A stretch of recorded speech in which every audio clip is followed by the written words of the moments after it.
I'm here with Alex Noyer, the writer-director of Sound of Violence, the bold new kind of horror film which is now available on demand. So I want to start off by asking you, this movie centers on a young musician who's played by Jasmin Savoy Brown. Her name's Alexis. She suffers from a couple of very specific kind of traumas, both experienced in childhood. The first, she was mysteriously struck deaf.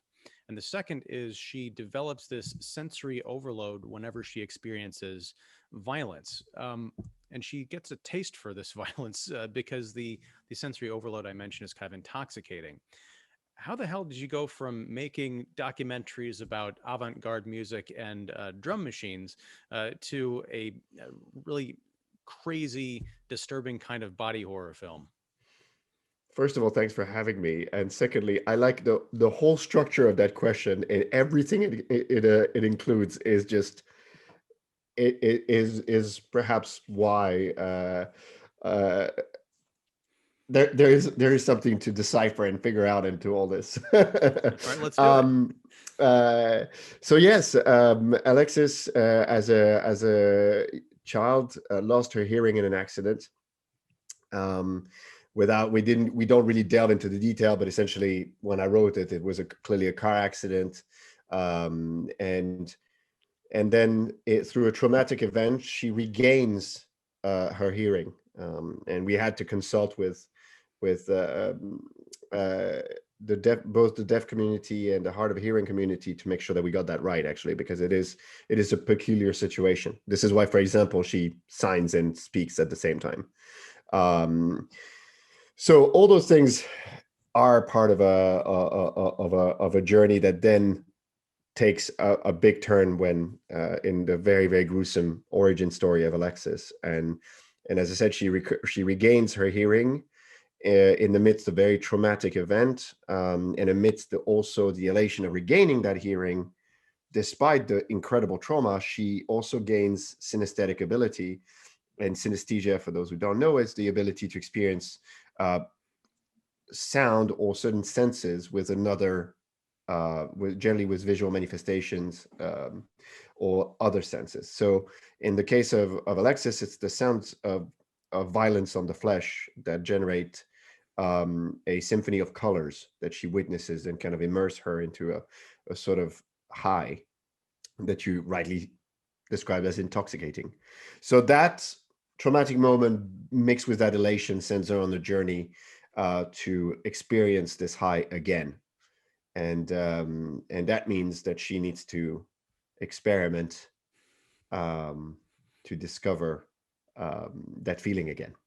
And how it all came from a documentary about a drum machine. That's that's a there's it's I am very, very used to be full of little riddles like that. For example, my accent is often a riddle because I, French, Finnish, lived in London, uh, lived in America, and very often it's like, what's that accent? Where are you from? Well, there you go. With my stories, it's the same. Where are they from?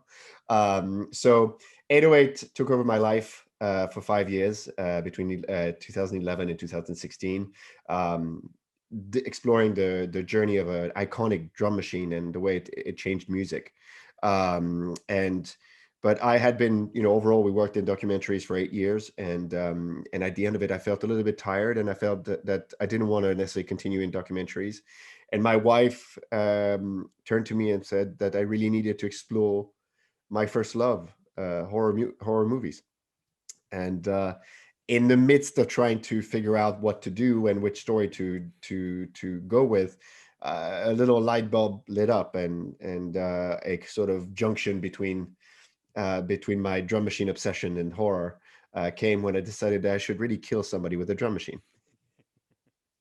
And that's where the short film Conductor was born. And uh, and that film was supposed to be just my transition from producer to director, my transition from documentary filmmaker to horror storyteller. And I didn't necessarily have a bigger plan to it. It toured some amazing festivals, won a few awards, and in the midst of this specific project, I created the character of Alexis, and a lot of question arose about her, about who she is, why is she doing this, how, why, what is going on, and that came both from the horror fans and the non-horror fans. So I felt that there was clearly something compelling about the character, and I started to write, and I wrote her backstory first, and then I kind of took the handbrake off and created her experimental framework.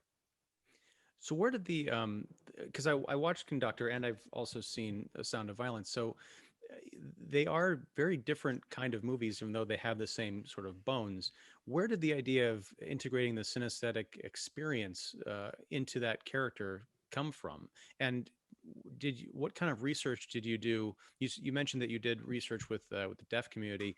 Was there any? Is there like a synesthesiology association or something? If that's even the right word, or how'd that come about? So you're very right about the difference, but the great thing about Conductor is that it's 6 minutes. I actually run a room on Clubhouse every Monday about from short to feature, and how a Oh, short can be framed as out of context, and we can really take it as a moment that we start and finish and feel satisfying and compelling without having a 3 act structure and the likes. So I went all in with a sort of real bait and switch in that 6 minutes to create something that was going to show music as a violent art. But when it came to creating a feature, I quickly realized that it was never going to be an adaptation. It was going to be first. I thought of it as an expansion, but then I realized that the short was going to be an inspiration for a feature, but the feature needed to have more. And with my producing partner, Hanno Aukia, we talked a lot about the motivation of Alexis, her artistic drive, because she's an artist, not a killer. And so, and this is where the idea of being able to manifest sounds and her reaction to sound was incredibly fascinating. And I started to research synesthesia, to understand whether or not it was something that we could even consider. But very quickly, by reading and hearing stories from music producers who have synesthesia, by finding painters who paint their synesthesia, by finding, I realized that there is a range in synesthesia that's very down to the individual. Some people it's just numbers. For example, they hear certain numbers, they see colors. Some people, and it is very like, sort of like, let's say I number 8 red. That it's kind of sometimes it's very sort of specific. Sometimes it's I think it's the painter Melissa McCracken, which who has very interesting paintings about how music, what she sees, and she has like very fantastic array of colors.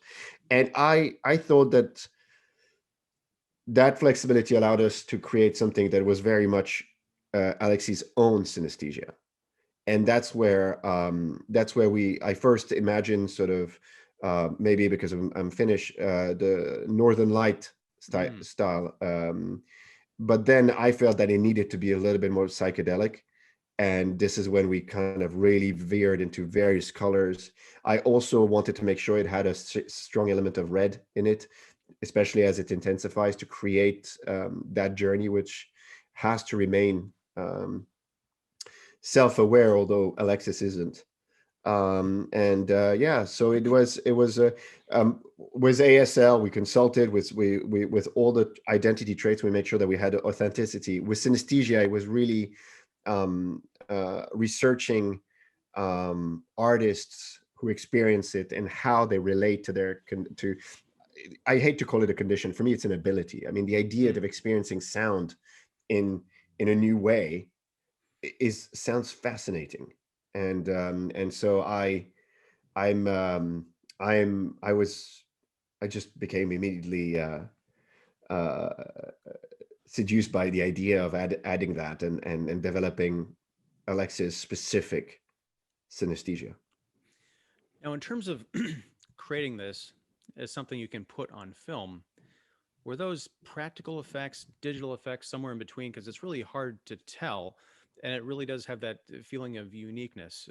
As a viewer, I can't think of aside from like the Stargate sequence in 2001 and maybe other, another obscure film, it's something that I watched and I wasn't quite sure how I was seeing what I was seeing. How did you achieve those effects? Well, first of all, thank you. And I think a lot of credit needs to go to our wonderful cinematographer, Daphne Kimu, who really when I was looking for a cinematographer for this film, I needed a cinematographer who had experience dealing with in situation lights that are not just conventional lights.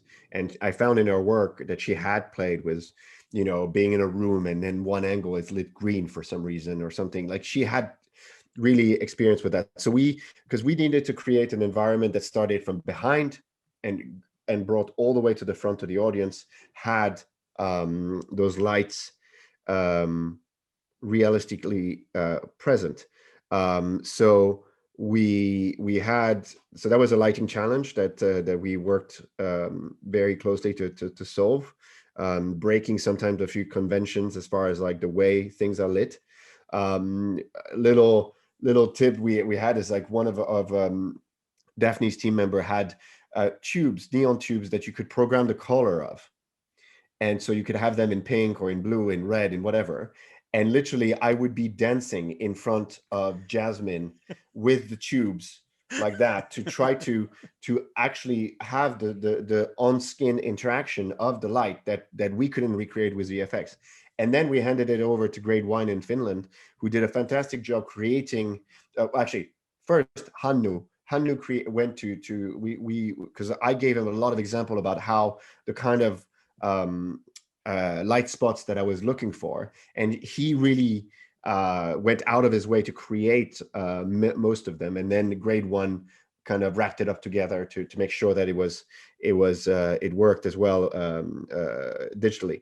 So it was a multi-layered endeavor, which that actually applies to pretty much a lot of the effects in this movie. I am extremely obsessed with practical effects, especially blood, Hmm. which you might have noticed in the short.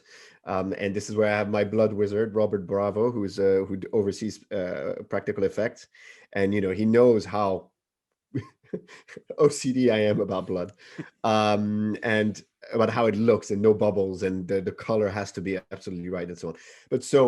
But in certain situation, we just could not create the gore without like in just pure practical way due to the just gravity or any of the situational moments. So we had to create a framework that took us, I would say, 80% there, and then the last 20% we brought in again with Grade One. We worked to create um, those little add-ons that really bring it, but at the same time that do mimic the my fussiness about blood that we have in the practical side. So it's very collaborative, and again, this is why it takes a village to make a film like this. Question: when you're dancing with those lights in front of Jasmine, was that difficult for her to be in the zone of the character while this, what I imagine is something very odd going on right, right behind the camera? This is where my partnership with Jasmine was so outstanding. Aside of the fact that she is a force to be reckoned with as an actor, as an actress, and she is just incredible. But she also really took on the performance side of Alexis in the midst of those scenes to heart, and she really got into it. So if I'm in front of her, I'm not in front of her out of the scenes. I'm like the omniscient person in there. And I generally we would shoot and not necessarily record sound on those, so I could be there and really directing her while doing this. So we would have all of a sudden this synchronicity of rhythm to make sure that there was this real moment. And I didn't always do the tubes, by the way. We had great, again, Daphne's team had many times where they were the one doing that, and I was kind of like directing for more from afar. But either way, we were just we were all in that performance with Jasmine, and I think this is why it works. But yeah, I mean, Jasmine is, those situations are not easy. They're so uncommon. They're so, it's sometimes even hard. I mean, yes, obviously I described them in great detail on the page, but still, it's just like to fathom how this all works, to fathom the rhythmic concept of it. It demands a certain imagination. And the privilege I have to work with an actress like Jasmine, who has such a grasp of her craft, as well as such a visual understanding of her character, meant that we could really, really. I mean, I I hope working with actors is always as fun and challenging as it is to work with Jasmine. She would never let the character down.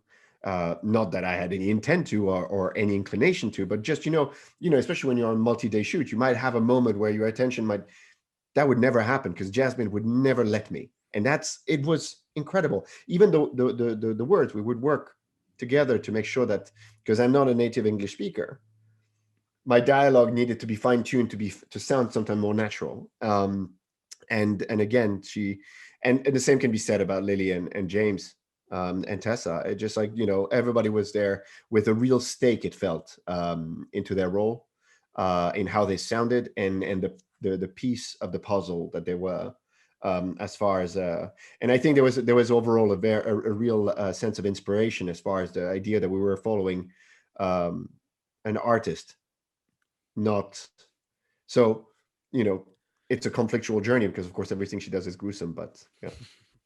Well, it reminds me of Jack Nicholson as the Joker in the '89 Batman. He says, "I make art till someone dies."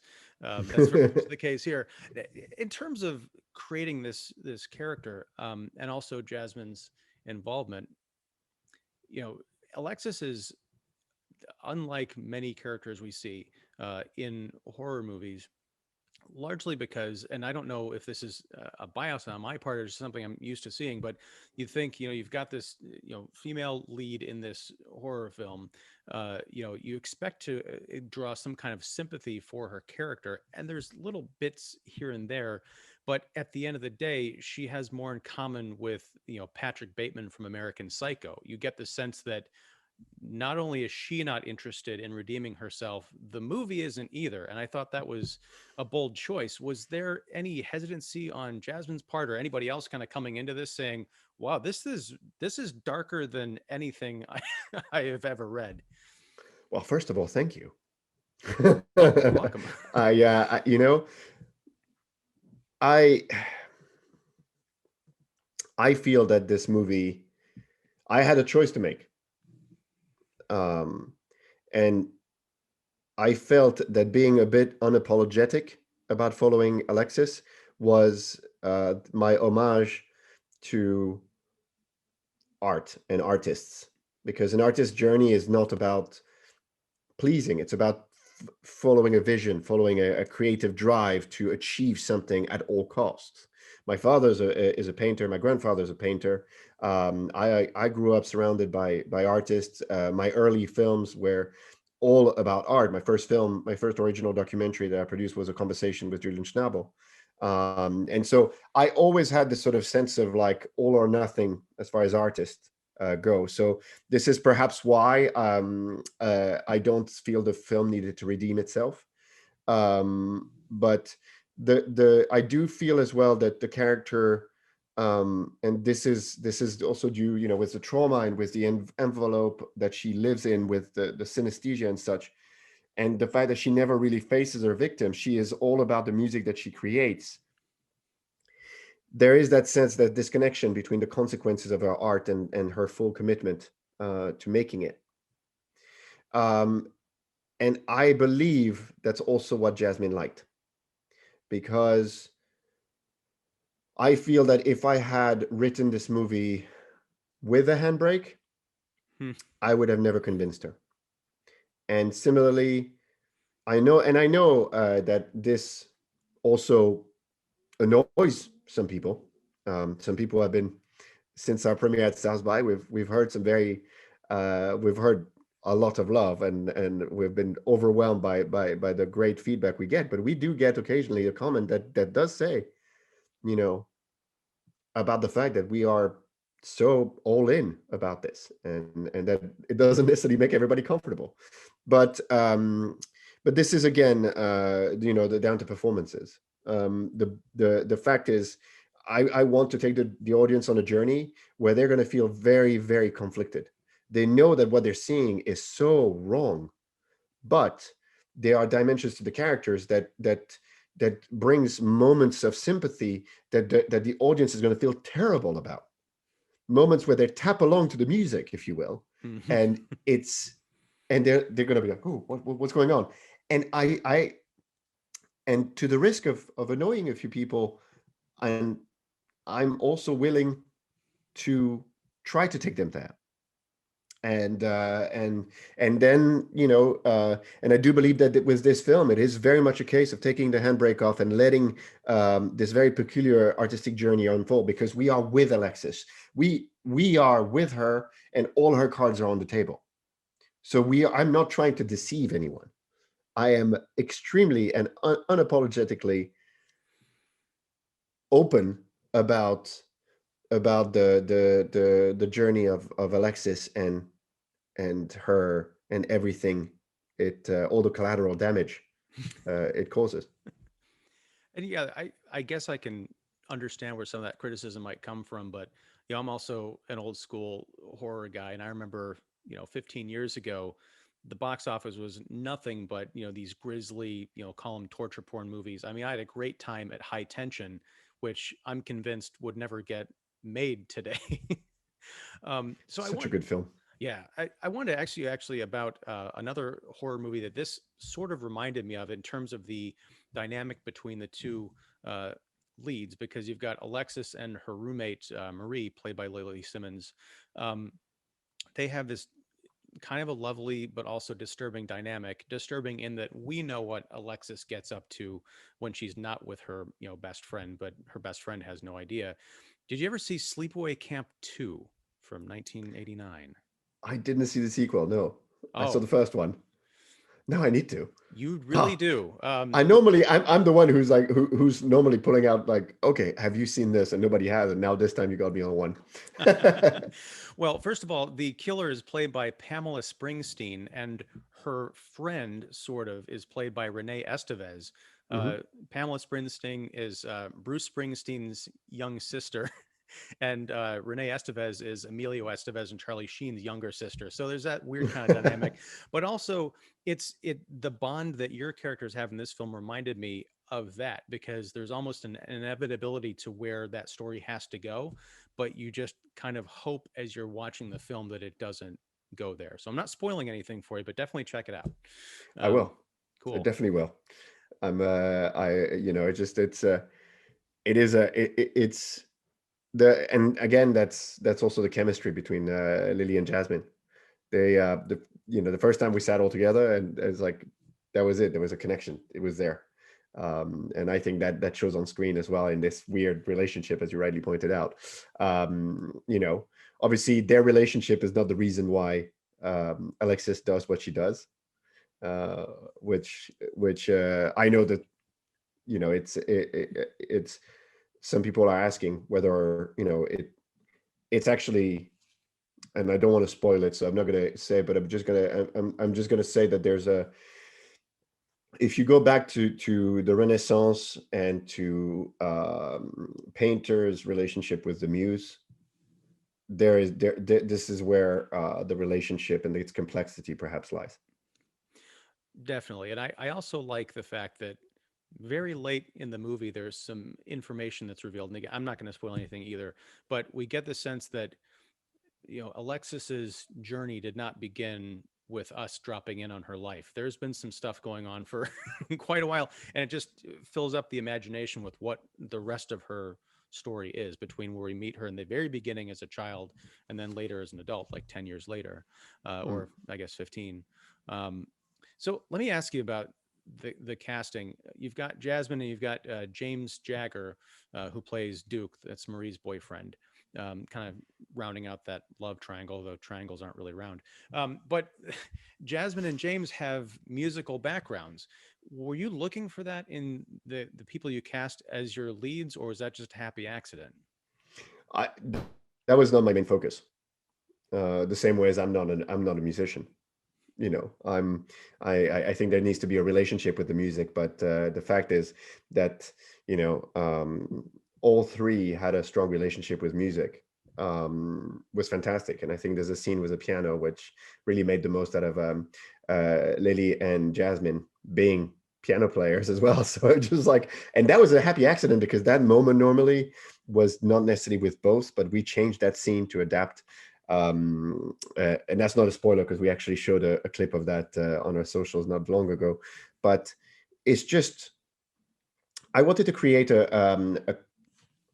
world where actually I did not need to explain why Jasmine is able to modify instruments, because she is a sound engineer. She teaches music. She's all about experimenting with music in a framework, and her best friend runs the workshop of the music in the university. There's every element is there to answer anybody's question as to how, and therefore I could focus on why, and that framework was important um, because you know it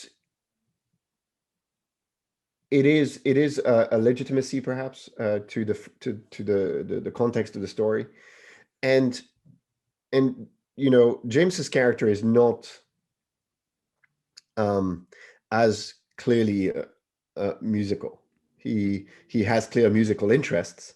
That's why he asks Alexis about tips. But it's kind of, you know, he seems to also be interested in art and all sorts of things, and you know, and I tried to make him actually very likable because he kind of arrives as kind of an unwitting antagonist in the story, as a spanner in the works, and it's just kind of, and what I love about the fact that, you know, this kind of like the character didn't mean to kind of make everything, and there's this and yeah, so but that aside, the fact that all three actors had a strong relationship with music was definitely, I think, helped them relate to the script, with the ambitions of the script and the ambitions of Alexis' creativity. Well, on that note about Duke, when he's introduced, I had to reevaluate how I thought about him in a few scenes later because he's almost introduced, giving the audience the same perspective on him that Alexis has. This little bit of like, who is this guy? I don't like him for some reason. He's just kind of a doofus. He's probably a one night stand, but he sticks around for a bit, and then you got to kind of, yeah, like I said, reevaluate. Um, you mentioned the music university. One of the actors who pops up in a brief role, Brian Husky, is Yeah, an actor that I have I only love seen him. in comedic roles. Oh, he's Did awesome. did you seek him out to do something a little different here? Because this is decidedly different from what he usually does, or did he just show up through the audition process wanting to do something that he's not used to? We this is part of the process with Amy, Amy Renee, our casting director, and going back and forth and creating the character of Mr. Bell, and and we kind of reached out and said, hey, you know, as kind of, is that something you'd be interested? And he was, and you know, I didn't feel he needed to audition when he agreed to come on board. And I have to say the days where Brian was there were so much fun. He brings such a great energy, and yeah, I hope to work with him again because he's I mean, it feels like, I mean, he has more of a cameo than anything, but at the Right. same time, it's just like he is quite memorable. You kind of like, you want him to be your teacher.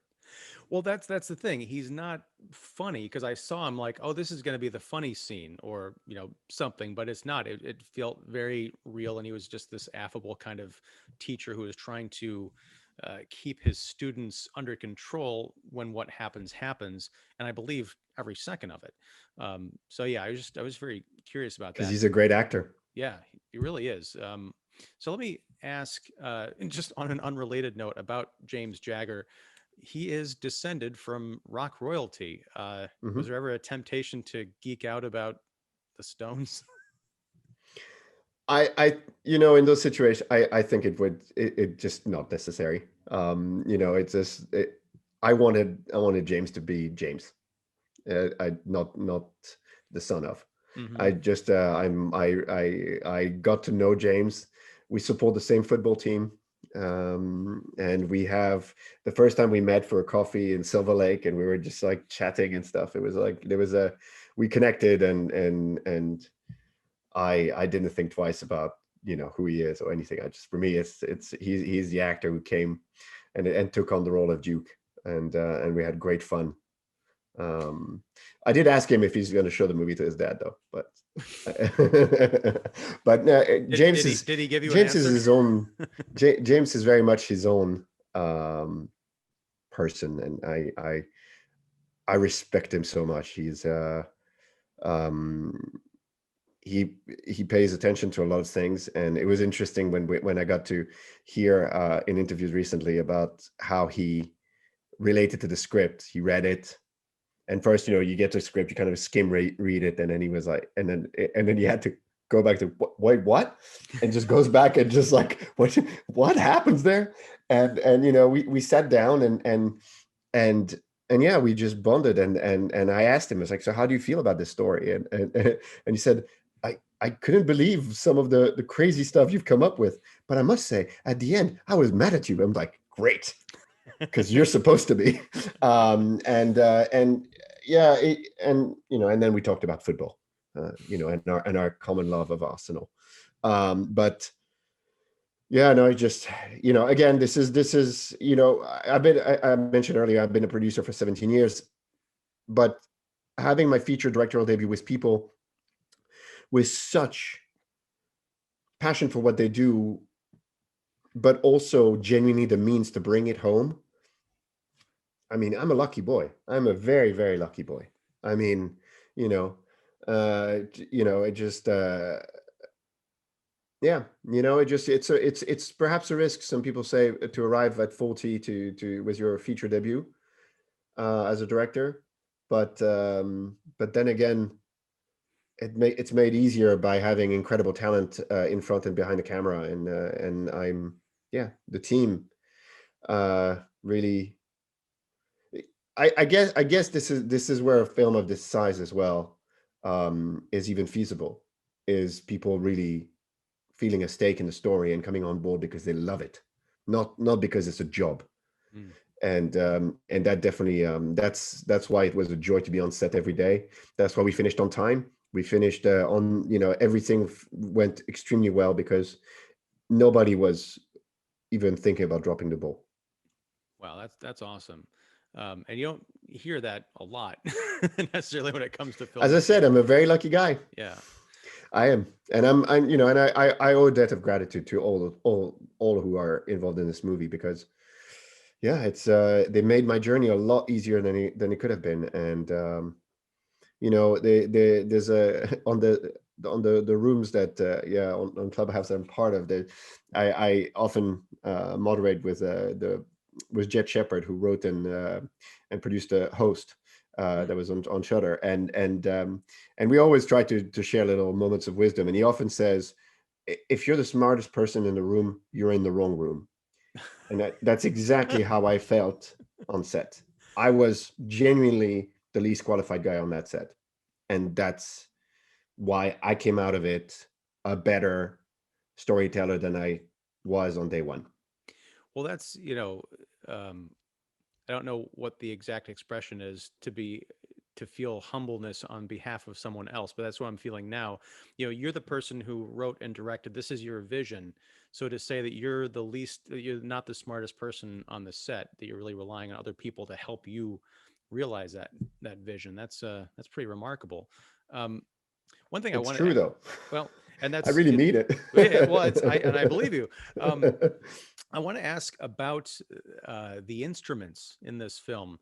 In conceiving them, how, and I don't know if this was even a thought in your head, but how did you keep from brushing up against the traps in the Saw franchise? I am very, very happy about the framing of this question because I get it very much about like, so you like Soul, right? I love Soul, by the way. I'm going to see Spiral on Friday and I'm very much looking forward to it. This movie, I never even thought of Saw when doing the short or this one.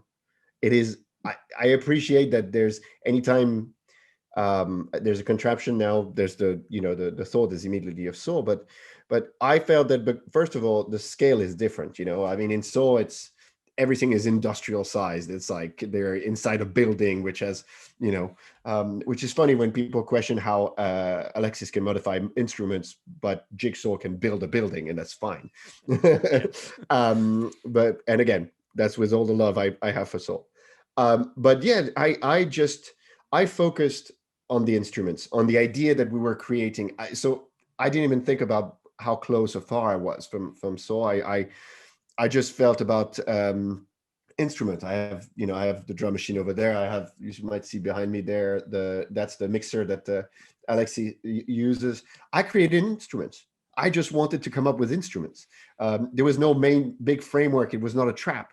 It was an experiment. Everything is instrument connected to human, and that's where the dynamic is so different. Is that the dynamic is very sort of it has proximity to it, um, and the and also I could say that they're not that complicated if you think about it. Like I'll say about the chair, because the chair is known to be part of this. It's just hydraulics. It's hydraulics in a drum machine. It's not out of the realm of possibility. I'm not saying that somebody should try. Please don't, Yes. don't. And it's I have the chair downstairs now. What we use to activate the arms is different than the drum machine, obviously, we're not going to go there, but I have to say we're not that far. And similarly with the other instruments I use, the basic dynamic relies on the basic technical features of the musical instrument. I'm not stretching it that far. And I know it seems like it, but actually, if you take a step back and you realize, oh, no, actually, no, that instrument does use that. That instrument does use that. And how do we transfer it? It's just creating it as obviously a weapon. And again, this is where you shift the paradigm. Oops, sorry, you shift the paradigm of music, of instruments being weapons and music being and the flesh being music. It's just that's the part that just disoriented. Will create this, give a bit of a head spin to our audience, because they'll be like, "Whoa, we're making music with flesh and what?" and that was on purpose. And all the love I see online about the film being a bit crazy is, again, if you take the handbrake off and you let it be what it is, it's fun. It's fun in the way that I mentioned those movies from 15 years ago, and not to say I don't want to put this in the same category as torture porn, because I think there's a lot more going on. It's a lot smarter than that, but Thank you. I remember the days when I could go into a theater. Well, I remember the days when I could go into a theater, first of all, but uh, Oh, secondly, those were the days. they were, but I remember there were some films, and not all of them, but I would have those hand to mouth moments where I would gasp and I'd just be staring bug eyed at the screen, not believing what I saw. Not a reference to Saw, but I got that watching your film. And one particular scene involving a sound booth, I just couldn't, I almost couldn't take it. So congratulations on that. I do want to close it out though with a question about, you were raised and educated in, Europe, and you're making your feature film debut here in the States. I don't Was Conductor an American production as well? Yeah. Okay. What is it about? Was it a draw to American culture, or is it just the entertainment industry is different over here? What was the attraction, as opposed to staying in making something in Europe? That's a great question. I so 808 brought me to the US. Like it made me move in my family to the US in 2014. All my counterparts, all my partners in that project, apart from the team. My team was based in Britain, but the working with Atlantic Records all the way to Apple, it was all in the US. So, and premiere at South by and so on. So we were already very much state focused. So after that, so I get contextually that means my work in the US was always going to continue in the US for that matter. But interestingly, actually, both productions of Conductor and Sound of Violence are extremely Finnish. I have a lot of Finnish people involved. My producing partner, Hannu Aukia, is Finnish. Our lead composer, Jaakko Männinen, is Finnish. Our mixer, Jussi Tegelman, who works regularly with Sam Raimi, he's Finnish. We have a nice nucleus of Finnish filmmakers who are based out here in California, and that kind of that is actually as part of our European side of this film. That's why we often say that even at South by it was presented as a Finnish American co-prod because it has so much Finnish side to it. But the American side is frankly that's what I grew up watching. Every movie, all my favorite movies. Actually, that's not true. My favorite movie of all time is A Clockwork Orange, which is obviously English, so it's a difference there. But in my horror culture, it was very much from George A. Romero to Sam Raimi to Carpenter to Cronenberg to all that. Like my legacy is all in America. And okay, I'm wearing a Stanley Kubrick Shining T-shirt, but Nice. that's also in that transition as well. So I guess the American film industry welcomed me, and I believe that's the reason I can do what I can do. I don't know if I could necessarily do something so similar. And plus, think about the setup in a mall has something very American to it, and I felt that it suited more like sort of the vision, the international vision that of the Americana. It's just, and it's kind of, I think it creates. It's just the US are a fun framework to work with and in. All right. Well, I'm I'm glad you however you made the film, wherever you made it. I'm glad that you did make it and it came out the way that it did. Thank you so much. Congratulations, and yeah, you're welcome, and thank you for taking some time to talk with me. This was What's great fun. Yeah, well, I'm glad. What do you have next? I know you're promoting Sound of Violence, but do you have another feature in mind, or what are you thinking about? I'm writing. I'm in talks for a film that I'm not writing, and I'm also writing something that actually really delves into my Nordic origins. Not the story being a part of my origins, but the fact that it's going to be related to the Nordics. So I'm writing some of that, and I have a few projects in development, and yeah, I've had recently a couple of conversations with potentially a new partner who really liked what I did with Sound of Violence and might let me helm an exciting story. It's interesting after 17 years, as I said, as a producer, going, kind of grafting to make sure that I get projects greenlit, including my own. Now I'm having conversations about projects that I might not be writing, which I'm looking forward to as well. And yeah, nothing I can divulge yet, Okay. but we hope to have some, one or two project going within the next sort of 6 to 12 months. Well, excellent. I can't wait to see what they are, Thank you. and maybe we can catch up on those when they come out. I look Um, forward to that. all right, man. Well, thank you very much. Sound of Violence is now available on demand. Alex Noyer, thank you very much again, and yeah, we'll catch you later. Thank you very much for having me.